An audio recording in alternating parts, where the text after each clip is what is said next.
everyone, it's Nakul from Wicky. We've got Jacob for the NBA preview. We've been on a bit of a run with NFL, Jacob. I'm excited for this week, both for the NBA and the NFL preview. How's everything been on your end? Going good, thanks, mate. We're recording this a day later than usual. The Big Bash finished last night, which I know was a big night for yourself, but it works out well because public holiday tomorrow and an NBA doubleheader for people to enjoy, and we're going to talk a little bit about it. Oh yeah, the BBL was pretty good. I think, well, obviously you being from Queensland, myself being from Sydney, you would think that you'd be happier than I am. But yeah, I'm not too fussed about who wins. It was a pretty good game of cricket, and I am happy that there's been so many. I'm sure you've seen the tweets and stuff about all the teams from Queensland in the last 2 years that have made grand finals and fallen short. So I'm kind of happy that the Heat got one on the Sixers. Yes, very true. And it's a new year, so people in Brisbane are hoping that sends a trend after a lot of grand final defeats in 2023. Yep, I'm Brisbane trying. can be on the right side of the ledger and a few more this year. I'm trying my best not to get to State of Origin. This is not the time. But anyways, look, we'll get straight into it. We're going to talk about the Heat and Celtics game first up, which is on the odds comparison tool.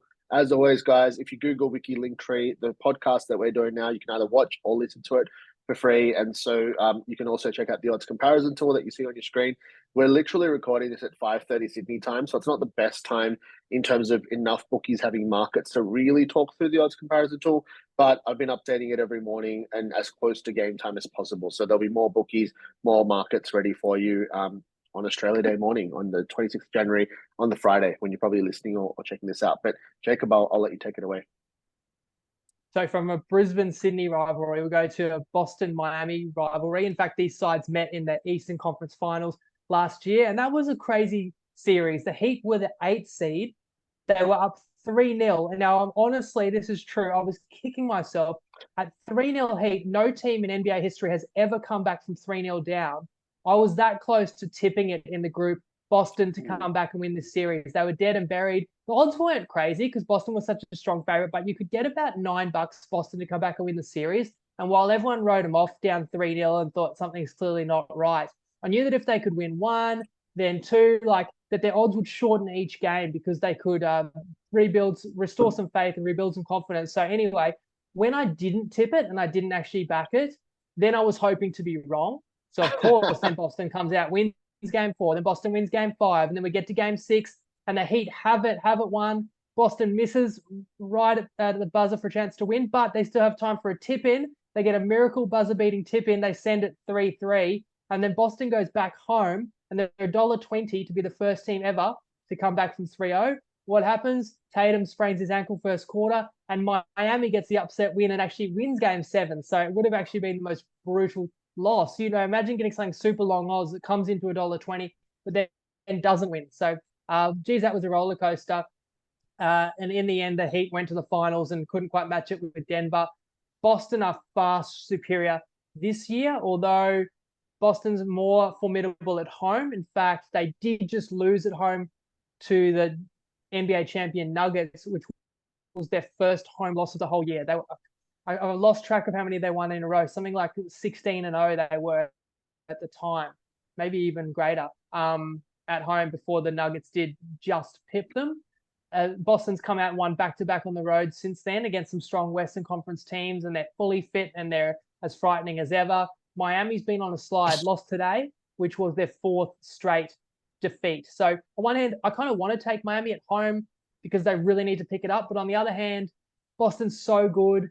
And there's a bit of feeling in this because Boston do want to get, playoff revenge. They did meet earlier this year and Boston did already get a win, but I'm sure Boston always gets up for a Miami game. Now, where I'm looking at this one, I do feel the Heat at home can compete with Boston. And although Boston's the better team, both these sides are similar record if you just take Miami at home versus just Boston away. They both, I think, have 9 losses. And I'm going to take the guy who loves playing against Boston, and he's top of your screen there, like you read my mind, Nakul. That's Bam Adebayo. Now, when he played the Celtics last time, he took 23 shots, and that's despite being guarded by Porzingis. You might think Porzingis, the new addition to Boston, makes it tougher for Bam, but Bam's still got up plenty of attempts and averaging 21 this year. But for him to score 25 plus is the market I'm looking at, I see 390, and you don't even have to necessarily jump on that because it's only available in 2 locations and nowhere else. So again, Miami played today. It will open up in more locations. So it goes back to refreshing the odds comparison tool, checking for yourself, or as Nakul said, if you had a look on Friday morning, it will be available in more places. And I really do think 390 and north of that is juicy for BAM. Awesome. And I think another thing with the odds comparison tool, now that I'm back in Sydney, back home, I've been trying to update it a couple times every evening and every morning. And I know we had some issues a couple of weeks ago with some of the bookies stuffing up a little bit, but that's all fixed as well. So I think depending on when the games are at Sydney time, I think just after 11 most mornings. So I'm doing like an earlier morning update and then another one to capture like the latest odds, usually before the games as well. So as more bookies pop up, there's actually been it's probably a bit too early in the in terms of the odds being up to see it, but there's been quite a few like 200, 300 market value odds when I've been looking. And obviously, look, I don't follow the NBA as closely as most people would, and they're not always going to be value just because one bookie has a way higher than the others. There's a few different ways to look at it, but there's some pretty juicy prices out there. So if you are checking sort of closer to game time, that'd be the time to check it. But yeah, shall we get into the other once game? Again, with that market value, the way the formula works, highest odds divided by next closest, it's going to be even more meaningful when there's more markets available. So if that's a high number of market value and those odds are available in like 5 different places, then that really means a lot. Whereas when there's only 2 up, for example, then market value is going to be a function of one divided by the other. So if they're different at all, it's going to project that. So again, there's more advantage to you the more markets that are up. But we understand the NBA is such a fluid marketplace and teams playing back-to-backs. In fact, the team that we're about to talk about next, the Warriors, they only finished playing less than an hour ago. So I don't think we're even going to find the market for their game, but it's on ESPN tomorrow, on KO. So I just want to talk about it and who I will be looking for.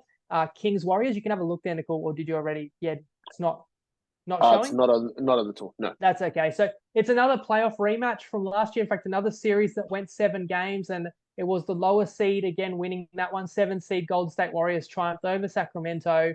It carried in a large part by Steph Curry, who had a good game today and actually got some help from Clay. And another man who's emerged, Jonathan Kuminga, helped lead the Warriors to a big win today over Atlanta. And because, as I said, they're going to be playing the back-to-back tomorrow, hosting Sacramento, check these markets later tonight, that is Thursday, or else Friday morning.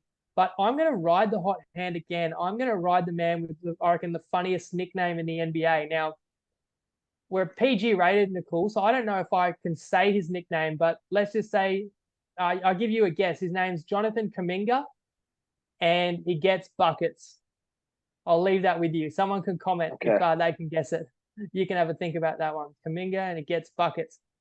He's the man I'm going to look for because he came out publicly and said he is not happy with the amount of minutes. He wants more minutes. He wants more shots. His coach came out and said he has to earn it. And he's a player that's averaging under 14 points a game this year, but in his last 4 games has scored 20 plus. I feel he's turned the corner. I actually think he's the second biggest scoring threat on the Warriors. So I will just take that and look to play that, even though it's obviously the trend is clear. I feel like it can take the bookies a little while to adjust, especially when his average is still going to be below what I think his output would be. My prediction is when it does open, Kuminga's over-under will be around 16, 17 points. So we're going to get plus odds for him to continue his 20-plus streak. That's what I'm going to be looking for, trying to pick off anything outlying on the OCT. Awesome. Okay, well, I mentioned to Jacob, I'm in a hotel in the city, and my wife's actually gone out for a few hours tonight. So I'll update the OCT around 9 or 10 o'clock tonight, and I'll look for some odds. If I see anything juicy, I'll put it up. But there's no BBL anymore. It's Australia Day long weekend, so I'm pretty sure people are going to be wanting to put on a couple of fun multis on the Friday morning on the NBA. So perfect way to get us started, Jacob. Thanks a lot. And as always, guys, we're just about to rip into the NFL pod. But again, Google Wiki Linktree, Discord, all the links to all our stuff will be there free, including this podcast. And obviously, Trypod, Punters Tips Forum, Facebook group that Jacob's run for the best part of a decade on close to 30,000 people. We'll get there in our all season. Awesome. Thanks, guys, and we'll catch you soon.